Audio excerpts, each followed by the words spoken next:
একজন মহিলা প্রায় ৩০ বছর বয়সী কাগজপত্র হাতে দাঁড়িয়ে তার পাসপোর্ট খুলে দেখলে নিরাপত্তাকর্মীরা স্তম্ভিত হয়ে মহিলাটির পাসপোর্ট দেখছে।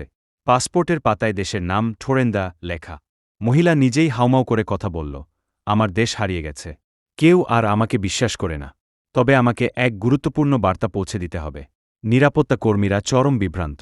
তারা পাসপোর্ট যাচাই করতে গেল, কিন্তু স্ক্যানারও অদ্ভুতভাবে কাজ করল না, যেন পাসপোর্ট। তৎক্ষণাৎ একজন তরুণ সাংবাদিক অ্যালেক্স বিষয়টি লক্ষ্য করল। তিনি এগিয়ে এসে মহিলার সঙ্গে কথা বলল, আপনি কোথা থেকে আসছেন? Torenza. মহিলা একটু হাসল।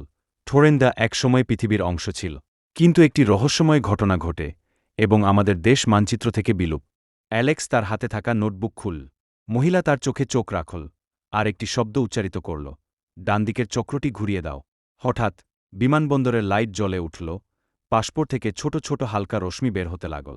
সবাই আশ্চর্য। একটি হোলোগ্রাফিক মানচিত্র অচেনারও। অ্যালেক্স একা দাঁড়িয়ে আছে, তার হাতে থাকা ল্যাপটপে মহিলার বার্তাটি দেখা যাচ্ছে। গল্প কেমন লেগেছে জানাবেন, এটা বাস্তবের সাথে কোনো মিল নেই।